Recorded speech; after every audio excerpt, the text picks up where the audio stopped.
अपने पसंदीदा शो के फुल एपिसोड देखने के लिए अभी डाउनलोड करें दंगल प्ले ऐप।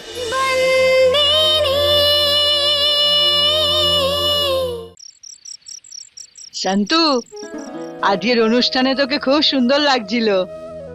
কিন্তু মা, তুমি কি করে জানলে যে আমি এই নাচটা জানি? তোর ছোট বোন আছে না, ওই বলেছে। জানো মা, এই নাচটা করার সময় পরিবারের সবাই আমার দিকে অন্যভাবে তাকিয়েছিল। মাহিয়া বংশী পরিবারের বউও সাত ঘরারই গর্বা করত, আমার সুভদ্রা।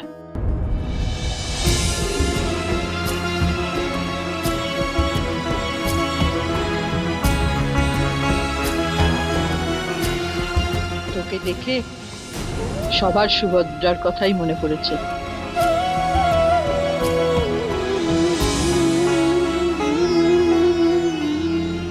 কি মালকিনও এই নাচটা করতেন? মা, এটা যদি আমি জানতাম তাহলে এই নাচটা আমি কিছুতেই করতাম না। কেন? যে বিষয়ের থেকে মালিক দূরে যেতে চান, আমি চাই না সেটা ওনার সামনে বারবার আসুক। মালিকের মনে আমি মালকিনের জন্য যে ভালোবাসা দেখেছি তা কেউ মুছে ফেলতে পারবে না। এমন একটা দিনও হয়তো নেই যেদিন মালিক মালকিনের কথা ভাবেননি।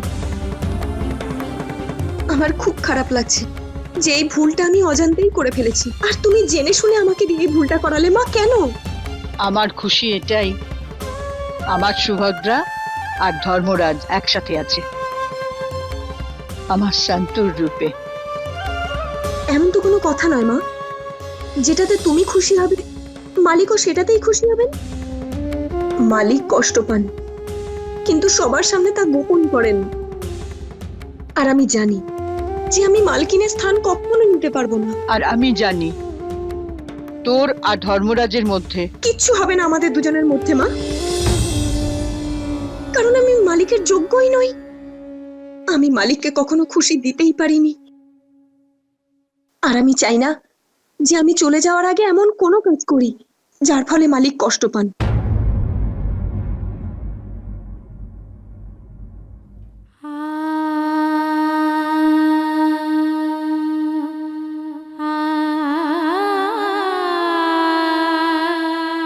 হে ভগবান, আমি কি করব?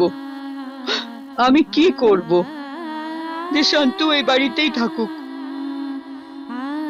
ধর্মরাজ আর শান্তুর মধ্যে এই দূরত্ব দূর হয়ে যাক।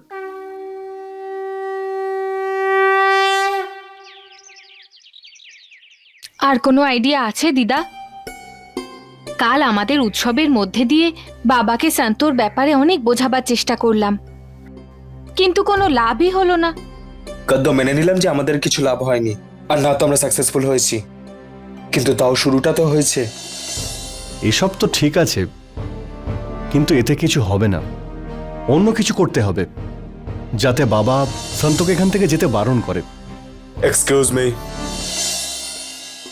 ধর্মরাজ বাবু আছেন? উনি এখন নিজের ঘরে আছেন।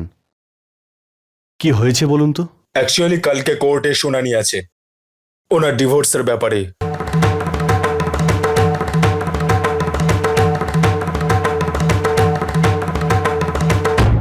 সেই জন্য উনাকে আর মিসেস মাহিয়া বংশীকে কোর্টে আসতে হবে ডিভোর্সের পেপারে সিগনেচার করার জন্য।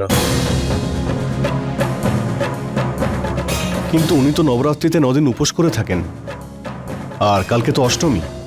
আমার মনে হয় না বাবা কাল যেতে পারবেন। আরে হ্যাঁ, ধর্মরাজ কাল বলেছিল তারিখ পিছিয়ে দাও। তাহলে কি কালকের ডেটটা উনি এক্সটেন্ড করতে চাইছেন?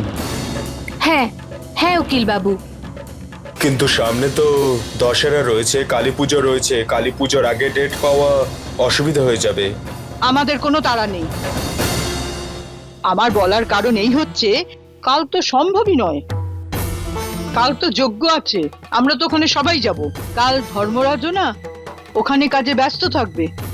একটা কাজ করো, দিওয়ালির পরে দিন ঠিক করো। ঠিক আছে, আমি চেষ্টা করব, কিন্তু এই কথাটা আপনারা ওনাকে বলে দেবেন। হ্যাঁ হ্যাঁ, নিশ্চয়ই নিশ্চয়ই। জয় শ্রীকৃষ্ণ। জয় শ্রীকৃষ্ণ।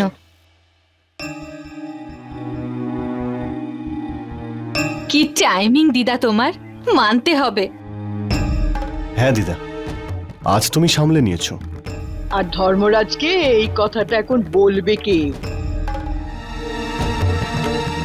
বাবার সঙ্গে আমি কথা বলবো।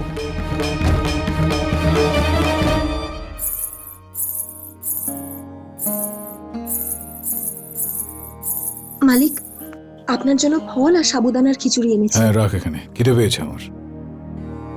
খারাপ না ভাবলে আপনাকে একটা কথা বলবো? হ্যাঁ বল, কি বলবি? এই প্রসাদ আপনাকে আমার হাতে খেতে হবে। মা এরকমটা বলেছিলেন। যদি আপনি বলেন তাহলে। মা তোকে এসব বলেছে তাই তো? হ্যাঁ। হ্যাঁ তো দে, তাড়াতাড়ি খাই দে আমায়।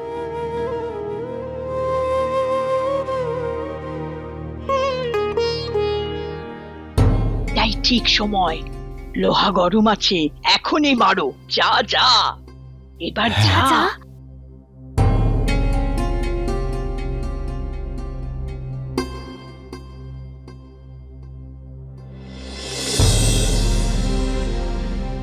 আমি পরে আসছি। চলে যাচ্ছিস কেন? কি হয়েছে? বাবা, ওই উকিলবাবু এসেছিলেন। কেন? কালকে আপনাদের ডাইভোর্সের ডেট আছে, তাই আপনাদের কোর্টে যেতে হবে।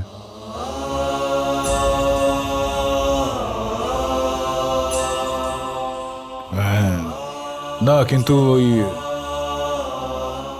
কাল তো অষ্টমী আছে তাই না? ঘরে তো অনেক কাজ থাকবে। বাবা তুমি চিন্তা করো না, আমি ডেট এক্সটেন্ড করিয়ে নিয়েছি। এক্সটেন্ডেড মানে কি? তারিখ পিছিয়ে দিয়েছি। হ্যাঁ ভালো করেছিস তুই। আর তাছাড়াও এই কদিনের মধ্যে তো আমি যেতেও পারতাম না। তীর ঠিক লাগিয়েছে হিতেন। তুই দেখেছিস শশাঙ্ক? ধর্মরাজ বলল তুই ঠিক করেছিস। ধর্মরাজও চায় যে সন্তু এখানে বেশি দিন থাকুক। হ্যাঁ তো এবার জানা, দাঁড়িয়ে দাঁড়িয়ে আমার মুখের দিকে তাকিয়েছিস কেন? খুব খিদে পেয়েছে আমাকে, আমাকে খেতে দে। হ্যাঁ বাবা, আমি আসছি। কালী পুজোর আগে একটা ডেট নিয়েছি। হ্যাঁ ভালো কাজ করেছিস, যা যা এখন। তুই এবার শুরু কর।